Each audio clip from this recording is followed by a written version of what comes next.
معزز و محتشم سامعین حضرات، اللہ رب العزت کے محبوب اور مقبول بندے اس دنیا میں ہر دور میں موجود رہے ہیں، اور اللہ رب العزت نے ان کی شانیں خود بیان فرمائی ہیں، ان کو اپنا دوست قرار دیا، اور قرآن مجید فرقان حمید میں متعدد مقامات پہ اللہ رب العزت نے ان کا مقام اور مرتبہ بیان فرمایا۔ اللہ کے محبوب بندے بڑی عظمت، بڑی شان اور بڑے مقام والے ہوتے ہیں، اور اللہ رب العزت کے محبوب بندوں کا ذکر کرنا یہ ویسے سعادت بھی ہے اور اس سے گناہ بھی کرتے ہیں۔ رب تعالیٰ کی رحمتوں کا نزول بھی ہوتا ہے، جہاں اللہ رب العزت کے محبوب بندوں کا تذکرہ ہوتا ہے وہاں رب تعالیٰ کی رحمتوں کا نزول ہوتا ہے۔ اور احادیث مبارکہ کے اندر بھی حضور نبی کریم صلی اللہ علیہ وآلہ وسلم نے بھی اللہ کے محبوب اور مقبول بندوں کی شانیں بیان کی۔ قرآن و سنت میں محبوبان بارگاہ کی جو عظمت و شان بیان ہوئی ہے، اس کا ایک فائدہ یہ بھی ہے، اس سے ہمیں یہ پتہ چل جاتا ہے کہ اللہ کے جو محبوب بندے ہوتے ہیں ان کا مقام اور مرتبہ کچھ اور ہوتا ہے، اور جو اللہ کے نافرمان ہوتے ہیں ان کی سزا کچھ اور ہوتی ہے، ان کے ساتھ کچھ اور طرح کا معاملہ ہوتا ہے، یہ آپس میں برابر نہیں ہو سکتے۔ بعض دفعہ لوگ جو ہیں وہ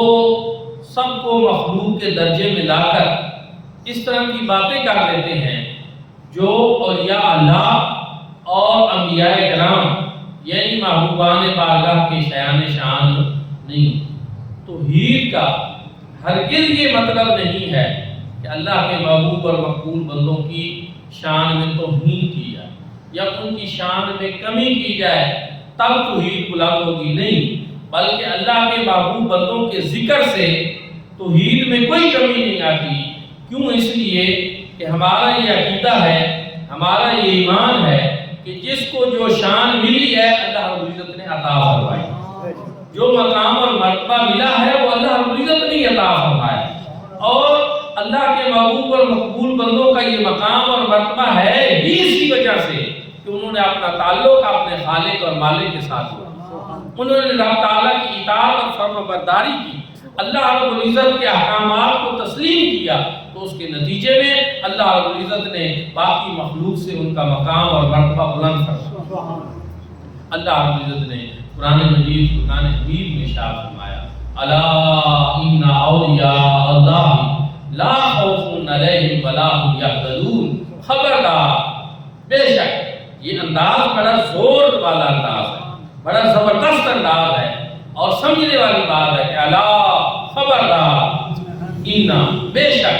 قرآن مجید فرقان حمید میں اللہ رب العزت کا اس انداز سے فرمانا کہ یہ الا حرف تنبیہ ہے، خبردار کرنے کے معنی میں آتا ہے۔ آپ دیکھتے ہیں کہ بجلی کے جو کھمبے ہوتے ہیں جن میں بہت زیادہ پاور ہوتی ہے، ان کے اوپر جو ہے وہ ایک کھوپڑی کا نشان بنا دیتے ہیں، ساتھ لکھ دیتے ہیں کہ خبردار۔ کیوں؟ کہ بھئی یہ کھمبا جو ہے اس سے بہت بڑی لہر گزر رہی ہے بجلی کی، اس کی پاور بہت زیادہ ہے، اس کو ٹچ نہ کرنا، اس کو چھونا بھی نہیں، ورنہ تمہاری جان چلی جائے۔ یہاں اللہ رب العزت یہ فرمانا چاہتے ہیں کہ یہ میرے محبوب اور مقبول بندے جو ہیں خبردار، انہیں نہیں چھیڑنا، ان سے عداوت نہیں رکھنی، ان سے بغض نہیں رکھنا، ورنہ پھر تمہارا ایمان چلا جائے۔ اور یہ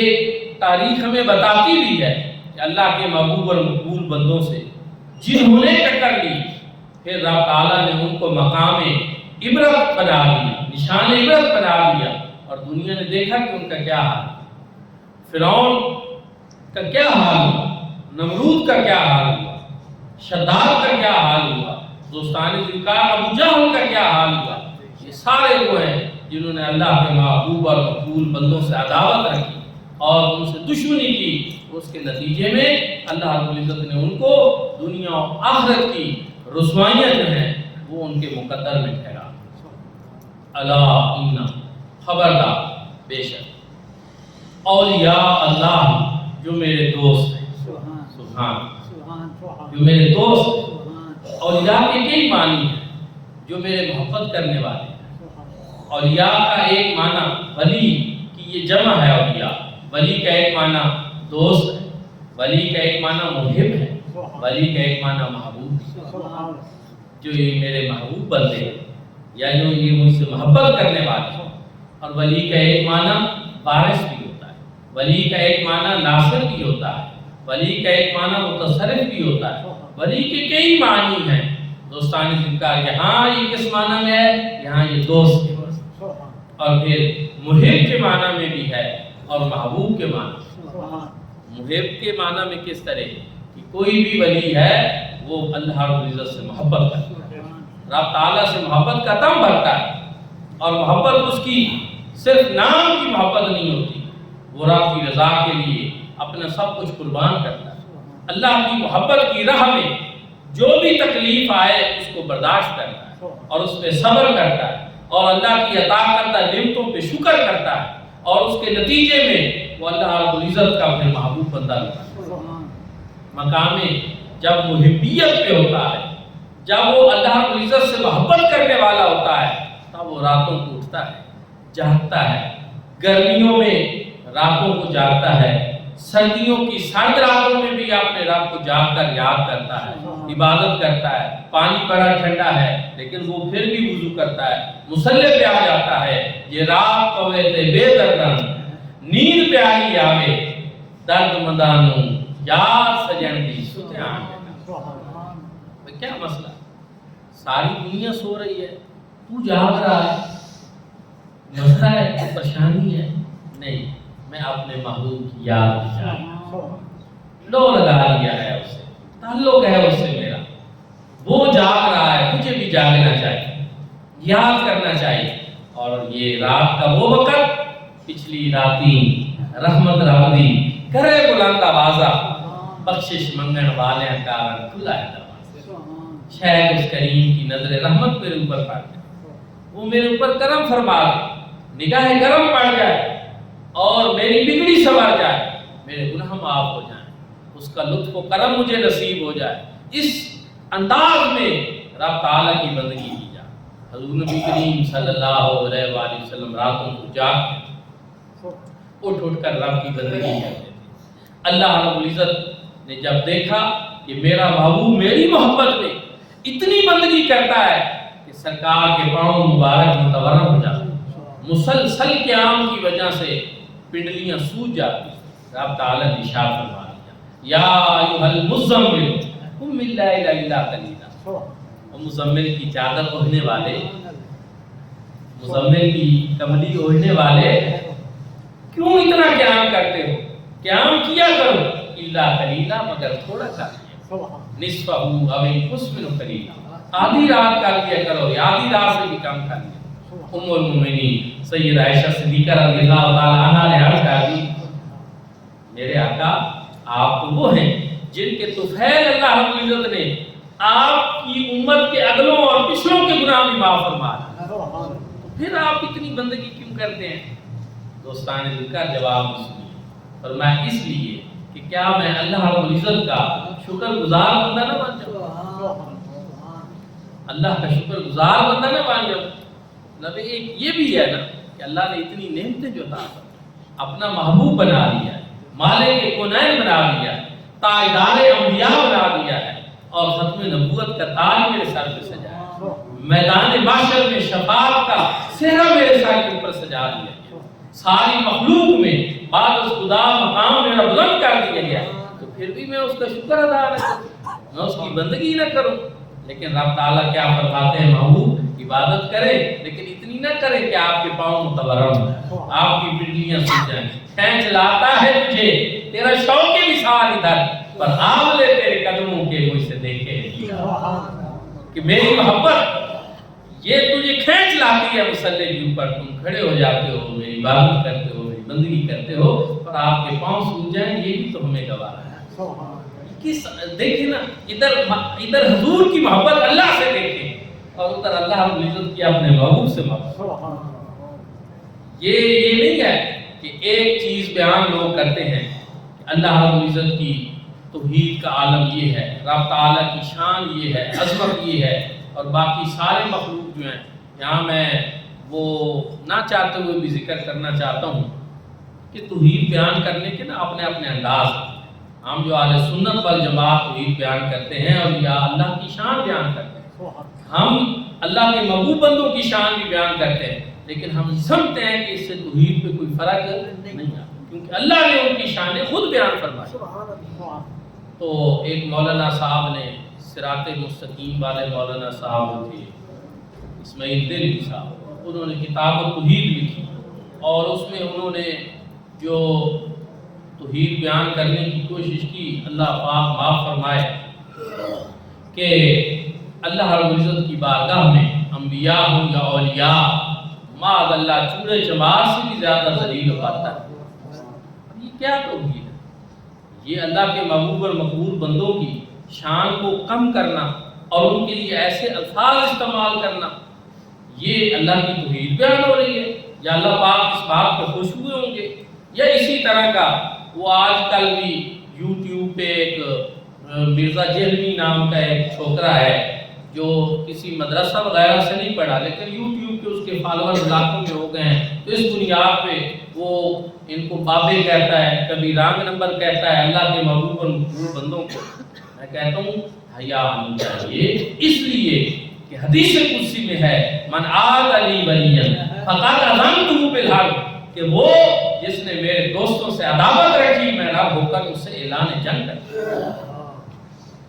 اللہ رب العزت اپنے دوستوں کا اتنا تحفظ فرماتا ہے، ان کا اتنا خیال رکھتا ہے کہ فرما رہا ہے کہ جو میرے دوستوں کو چھیڑے میں اس سے اعلان جنگ کرتا ہوں۔ آپ دیکھیں کہ یہاں دنیا کے اندر کوئی بھی بڑا زمیندار ہو، کوئی چودھری صاحب ہو، وڈیرے ہو، ملک صاحب، اس کا اگر کوئی کام کرنے والا ہو اور اس کو بھی کوئی چھیڑے تو وہ اپنی انا کا مسئلہ بنا لیتے ہیں ملک صاحب، یہ اس کو پتہ نہیں کہ میرے ڈیرے پہ رہتا ہے، یہ میرا کام کرتا ہے، بلا تشبیہ و بلا تمثیل، صرف سمجھانے کے لیے کہ وہ جو ہر وقت رب کے نام کی مالا جپتے ہیں، وہ جو اپنا سب کچھ اپنے رب کے نام کیے بیٹھے ہیں، جو کہتے ہیں ہمارا نام رہے نہ رہے، ہمارے یار کا نام ہے، کوئی ہمیں پہچانے یا نہ پہچانے، رب کے نام کی سربلندی رہے، جو ہر وقت رب رب کر رہے ہیں، تو کیا اللہ رب العزت کو اس بات کی لاج نہیں ہے کہ یہ میرے محبوب بندے کس کا نام لے رہے ہیں، یہ کس کے دروازے پہ بیٹھے ہیں، یہ کس کا ذکر کر رہے ہیں، یہ کس کے ساتھ اپنے تعلق کو جوڑ رہے ہیں؟ تو میرے بھائی اور دوستو، اللہ رب العزت تو دنیا کے لوگوں سے کہیں زیادہ غیرت والی ہستی، رب تعالیٰ کو تو یہ بات بالکل پسند نہیں ہے کہ کوئی اس کے دوستوں کو چھیڑے۔ ایک وہ بزرگ مجذوب تھا اور وہ جا رہا تھا، بارش آ گئی تو ایک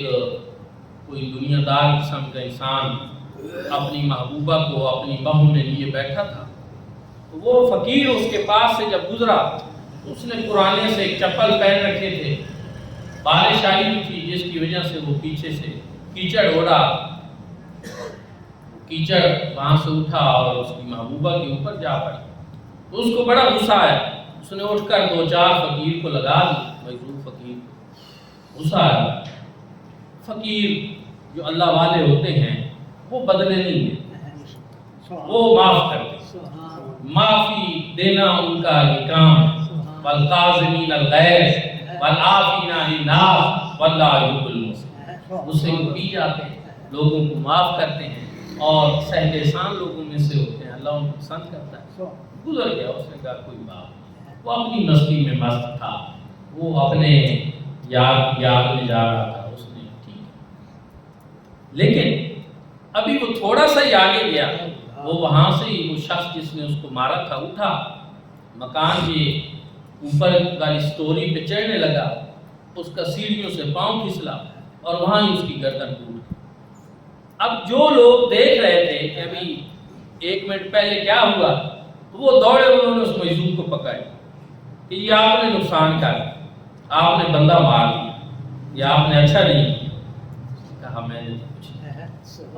نہیں ہوا ہے, ہم نے دیکھا ہے, ابھی اس نے آپ کو مارا ہے اور اس کے نتیجے میں کوئی آپ نے بد دعا کی ہوگی, دل سے کوئی ایسی بات کی ہوگی کہ جس کی وجہ سے ابھی وہ گرا ہے اور مر گیا ہے, تو بندہ آپ نے مار دیا, آپ مانے نہ مانے. اس نے کہا نہیں دوستو ایسی بات نہیں ہے, بات یہ ہے کہ اس کی محبوبہ کے اوپر کیچڑ پڑا, وہ اس سے برداشت نہیں ہوا, اس نے مجھے مارا, تو ہو سکتا ہے میں بھی کسی کا محبوب, کوئی میرا بھی پیار کرنے والا ہو, شاید اس سے یہ بات میں برداشت ہوئی, اس نے وہ بتا دیا کہ اصل بات یہ ہے کہ اللہ رب العزت تو دنیا کے لوگوں سے زیادہ غیرت رکھنے والا ہے کہ اس کے محبوب اور مقبول بندوں کو کوئی چھیڑے, کیوں چھیڑے؟ رب تعالیٰ ضرور اس کا بدلہ لیتے ہیں, کیونکہ من عاد لی ولیا فقد آذنتہ بالحرب, کہ جو میرے دوستوں سے عداوت رکھے میں رب ہو کر اسے اعلان جنگ کروں. یہ گردن اس کی اس وجہ سے ٹوٹی. دوستان ذوالفقار اللہ رب العزت کے اگر بندوں کی تم شان بیان نہیں کر سکتے تو ان کی شان میں کمی تو نہ ہو, یا توحید اس انداز میں کبھی بھی بیان نہ کی جائے کہ جس سے اللہ کے محبوب اور مقبول بندوں کی شان میں کمی ہو. اللہ رب العزت کی شان آپ بیان کریں,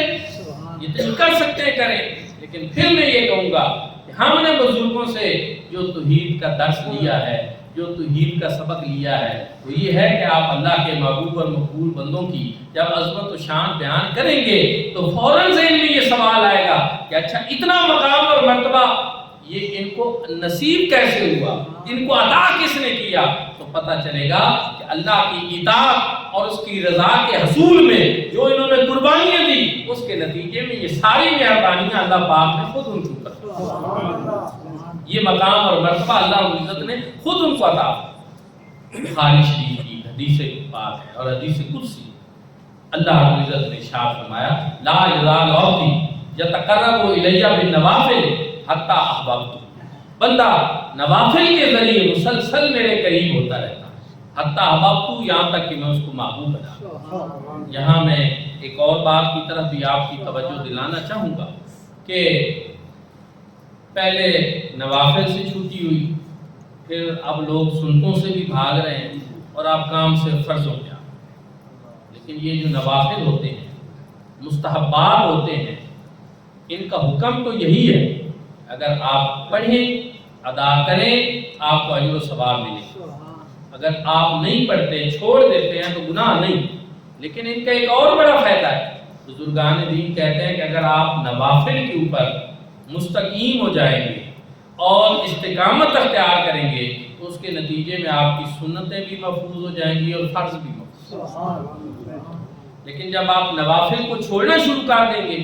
تو پھر آہستہ آہستہ بعد میں سنتوں کا نمبر بھی آ جائے گا, پھر فرضوں کے بھی لوگ تارک ہو جائیں گے. یہ ہر چیز میں ایک حکمت ہے. ٹھیک ہے, یہ اللہ پاک کی مہربانی ہے کہ اس نے نوافل کو نوافل کے درجے میں رکھا ہے, شریعت مطالعہ میں نوافل کو فرض نہیں بنایا, لیکن ان کی فضیلت سے انکار کرنا یہ درست نہیں. نوافل کی بہت بڑی فضیلت ہے, ان کا بہت بڑا درجہ ہے. کیوں؟ کیا یہ درجہ کوئی کم ہے کہ رب فرما رہا ہے کہ نوافل کے ذریعے میں بندہ مسلسل میرے قریب ہوتا ہے یہاں تک کہ حتی احببتہ میں اس کو اپنا محبوب بناؤں. یہی ایک بات آپ دیکھیں, اور بھی فضائل ہے, ثواب بھی ملتا ہے, اجر بھی ملتا ہے, بہت ساری چیزیں, لیکن قرب خداوندی کا زینہ طے کرنا اور اللہ رب العزت کے اور قریب ہو جانا, کیا یہ بات بھی کوئی کم ہے؟ یہ کس سے نصیب ہوتی ہے؟ نوافل. لا یزال عبدی یتقرب الی بالنوافل حتی احببتہ. صرف یہی نہیں, مزید ارشاد فکنت سمعہ الذی یسمع بہ, میں اس کے کان بن جاتا ہوں جن سے سنتا ہے. وکنت بصرہ الذی یبصر بہ, میں اس کی آنکھیں بن جاتا ہوں جن سے وہ دیکھتا ہے. وکنت یدہ التی یبطش بہا, میں اس کے ہاتھ بن جاتا ہوں جن سے وہ پکڑتا ہے. وکنت رجلہ التی یمشی بہا, میں اس کی ٹانگیں بن جاتا ہوں جن سے وہ چلتا ہے. اب کوئی فتویٰ نہ لگا, یہ میں نے لفظی ترجمہ کیا, لیکن اس کا مفہوم بھی بیان کروں.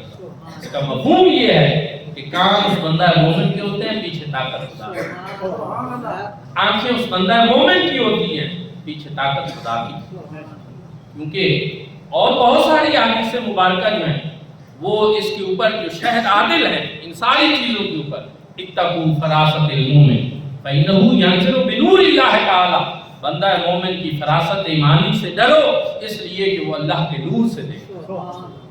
اب کیا ہے بصر الذی یبصر بہ، کہ آنکھیں اس بندہ مومن کی ہوتی ہیں، پیچھے طاقت میری ہوتی ہے جن سے وہ دیکھتا ہے، ہاتھ اس بندہ مومن کے ہوتے ہیں، پیچھے طاقت میری ہوتی ہے جن سے وہ پکڑتا ہے۔ حضرت اقبال نے اسی لیے کہا بندہ مومن کا ہاتھ ہے اللہ کا ہاتھ، غالب و قار آفرین و قار کشا و قار ساز، یہ انہوں نے اسی بات کو بیان کیا کہ بندہ مومن کا ہاتھ ہے اللہ کا ہاتھ، کہ بظاہر دیکھنے میں تو بندہ مومن کا ہاتھ ہے، لیکن یاد اللہ کی یبتش بہا، کہ میں اس کے ہاتھ بن جاتا ہوں جن سے وہ پکڑتا ہے، اس کی تفسیر ہوتی ہے۔ اور قرآن پاک میں اللہ نے بھی ارشاد فرمایا یاد اللہ فوق ایدیہم، حضور نبی کریم صلی اللہ علیہ وآلہ وسلم نے اصحاب بیت رضوان کے دست اقدس، جو حضور نبی کریم صلی اللہ علیہ وسلم نے اپنا دست اقدس جب ان کے ہاتھوں کے اوپر رکھا تو اللہ رب العزت نے ارشاد فرمایا محبوب یہ ہاتھ دیکھنے میں تو آپ کا ہاتھ ہے لیکن یاد اللہ فوق ایدیہم، یہ اللہ رب العزت کا ہاتھ ہے۔ تو رب تعالیٰ نے قرآن میں بھی یہ بیان فرما دیا، حدیث مبارکہ میں یہی چیز ہے کہ اصل میں بندہ مومن کا ہاتھ ہوتا ہے اور پیچھے طاقت خدا کی ہوتی ہے جن سے وہ پکڑتا ہے۔ وَقُنْتُ رِجْلَهُ الَّتِي يَمْشِي بِهَا، اور ٹانگیں اس بندہ مومن کی ہوتی ہیں جن سے وہ چلتا ہے، پیچھے طاقت خدا کی ہوتی ہے۔ اللہ کے محبوب اور مقبول بندے چلتے تھے، ان کا چلنا کچھ اور ہوتا تھا۔ حضرت شاہ نصیر الدین چراغ دہلوی رحمۃ اللہ تعالی علیہ فجر کی نماز دہلی میں پڑھتے تھے اور پھر عصر کی نماز مدینہ شریف میں پڑھتے تھے۔ ان کے تذکرہ اور سوانے میں لکھا ہوا ہے کہ یہ نہیں ہے کہ فجر کی پڑھ کر چل پڑتے تھے اور عصر تک دہلی پہنچتے تھے، نہیں، دہلی سے قدم اٹھاتے تھے تو مدینہ شریف میں۔ میں نے یہ بھی دیکھا ہے کہ آج کل فی زمانہ جو ہے بہت سے نوجوان لوگ جو ہیں وہ اس طرح کی کرامات کا جو ہے وہ بڑا مذاق بھی اڑاتے ہیں کہ یہ کیسے ممکن ہے جی کہ اتنی جلدی جی اتنا کچھ فاصلہ اس نے طے کر لیا، لیکن وہ یہ نہیں دیکھتے کہ قرآن مجید فرقان حمید سے ایسی چیزوں کا ثبوت ثابت ہے۔ حضرت سلیمان علیہ السلام نے ملکہ بلقیس کا تخت منگوانا چاہا، جب حدود نے خبر دی کہ اس طرح کا ایک مسجع اور مکفہ تخت ہے، خوبصورت تخت ہے، تو انہوں نے کہا کہ کون ہے جو اس تخت کو لا کر حاضر کر دے۔ تو قال عفریت من الجن ان تقوم قبل ان تقوم من مقامک،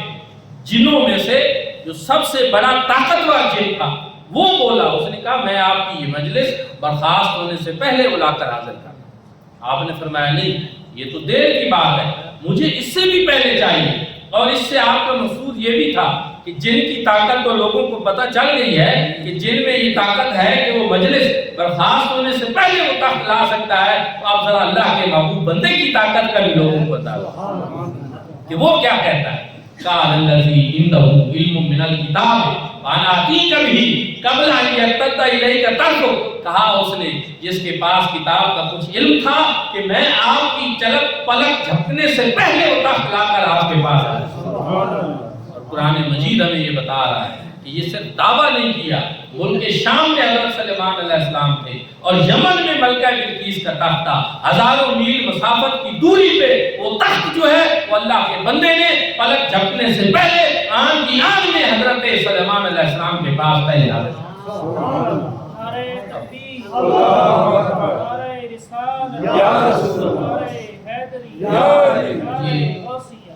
سارے فاصلے کس نے طے کرا؟ اتنے جلدی کیسے طے ہو گئے؟ جب قرآن مجید فرقان حمید اس طرح بیان فرما رہا ہے تو پھر اس کو کوئی شخص جو ہے جو قرآن پہ ایمان رکھتا ہے وہ کبھی بھی نہیں جھٹلا سکتا۔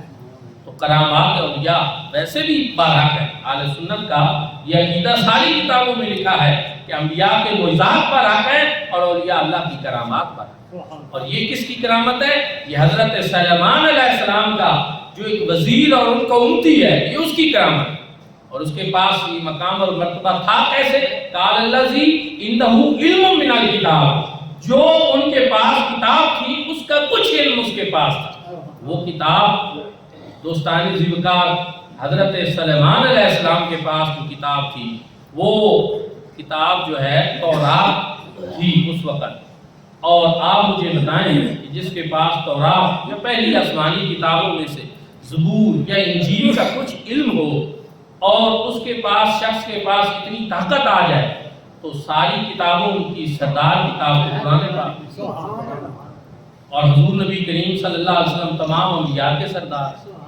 اور پھر جو حضور کا امتی ہو اور جس کے پاس قرآن کا علم ہو، اور قرآن کا بھی علم وہاں پہ ہے کہ جس کے پاس کتاب کا کچھ علم تھا، علم من الکتاب، یہ من تبعیضیہ ہے، بعضیت کے لیے آتا ہے کہ جس کے پاس کتاب کا کچھ علم تھا اللہ نے اس کو اتنی طاقت دی تھی کہ وہ اتنے دور ہزاروں میل مسافت پہ پڑا ہوا تخت آنکھ کی آنکھ میں لا کر حاضر کر رہا ہے۔ تو جس کے پاس قرآن کا علم ہوگا اور جو حضور نبی کریم صلی اللہ علیہ وآلہ وسلم کا امتی ہوگا اللہ رب العزت نے اس کو کتنی طاقت عطا کی۔ یہی وجہ ہے کہ ہم یا غوث اعظم دستگیر کے نعرے لگاتے ہیں، یا علی مدد ہم کہتے ہیں، کیوں؟ اس لیے کہ اللہ کے محبوب اور مقبول بندوں کو پکارنا، ان سے مدد طلب کرنا، اس سے شرک لازم نہیں آتا، بلکہ جو اللہ رب العزت نے ان کو تصرف کی طاقتیں عطا فرما رکھی ہیں ان کے نتیجے میں ہم اللہ کے محبوب اور مقبول بندوں کو پکارتے بھی ہیں اور ان سے مدد بھی حاصل کرتے ہیں۔ حدیث پاک میں کہ اگر آپ جنگل میں جا رہے ہیں اور آپ راستہ بھول جائیں، آپ کی گاڑی خراب ہو جائے، آپ کی سواری کو کوئی مسئلہ درپیش آ جائے اور وہاں رہنمائی کرنے والا کوئی نہ ہو تو پھر کیا کریں؟ آپ وہاں پہ آواز لگائیں، یا عباد اللہ اعینونی، اے اللہ کے بندو ہماری مدد فرماؤ۔ رسول اللہ صلی اللہ علیہ وسلم نے فرمایا کہ وہاں جو اللہ رب العزت نے کسی جن کی، کسی ولی کی کوئی ڈیوٹی لگا رکھی ہوگی، کوئی کتب ہوگا، کوئی ابدال ہوگا، کوئی وہاں پہ ہوگا، وہ آئے گا اور وہ آپ کی مدد کرے گا۔ تو دوستان ذکر، اگر ایک عام اللہ کا بندہ جو صرف مقام ولایت پہ فیض ہو وہ اس طرح مدد فرما سکتا ہے، اس کو پکارنے کا حضور علیہ الصلوۃ والسلام خود ارشاد فرما رہے ہیں، تو پھر جب ہم غوث اعظم دستگیر پکارتے ہیں جو پیران پیر ہیں، جو یا اللہ کے سرتاج ہیں، اور ولایت اس وقت تک کسی کو نصیب ہی نہیں ہو سکتی جب تک کہ حضور سیدنا غوث اعظم کی ولایت کے سامنے اپنی گردن کو رکھے۔ اس وجہ سے ہم پکارتے ہیں یا غوث اعظم دستگیر، کیونکہ یہ مقام اور مرتبہ جو ہے یہ اللہ رب العزت کی طرف سے ان کو عطا کیا۔ اور پھر آپ کے تو دیکھنے کا اور تصرف فرمانے کا عالم یہ ہے، آپ خود فرماتے ہیں قصیدہ غوثیہ میں، نظرت الی بلاد اللہ جمعا کخردلۃ علی حکم اتصالی، میں اللہ رب العزت کے تمام شہروں کو، بلاد اللہ جو اللہ رب العزت کے تمام شہر ہیں، میں ان کو اس طرح دیکھتا ہوں کہ خردلۃ علی حکم اتصالی، اس طرح اپنی رائی کے اوپر جو ہے، اپنی ہتھیلی کے اوپر جو ہے رائی کا دانہ دیکھا جاتا ہے، ہتھیلی کے اوپر رائی کا دانہ رکھ کر دیکھا جاتا ہے، میں اس طرح اللہ کے تمام شہروں کو اس طرح دیکھتا ہوں، بلاد اللہ کے تمام شہروں، بلاد اللہ۔ تو دوستان کا جن کے دیکھنے کا یہ عالم، اور جو فَقُنْتُ سَمْعَهُ الَّذِي يَسْمَعُ بِهِ کی تفسیر ہو، وَقُنْتُ بَصَرَهُ الَّذِي يُبْصِرُ بِهِ کی تفسیر ہو، وَقُنْتُ يَدَهُ الَّتِي يَبْطِشُ بِهَا کی عملی تفسیر ہو، وَقُنْتُ رِجْلَهُ الَّذِي يَمْشِي بِهَا کی عملی تفسیر بن جائیں، اللہ رب العزت کے وہ محبوب اور مقبول بندے جب ان کو پکارا جائے تو وہ مدد کو بھی پہنچتے ہیں، اور وہ مدد اپنی طرف سے نہیں کرتے، وہ اس اللہ رب العزت کی دی گئی طاقت سے کرتے ہیں جو رب تعالیٰ نے ان کو عطا فرمائی۔ دوستو دعا ہے کہ اللہ کریم ہم سب کو بھی اللہ کے محبوب اور مقبول بندوں کی محبت نصیب فرمائے۔ آج یہاں جمعۃ المبارک کے بعد 11ویں شریف کی بابرکت محفل خطاب کا ختم شریف بھی ہے۔ قاری صاحب حضور سیدنا غوث الاعظم عبد القادر جیلانی قدس سر العزیز کی منقبت پیش فرماتے ہیں، اور پھر اس کے بعد آپ سنت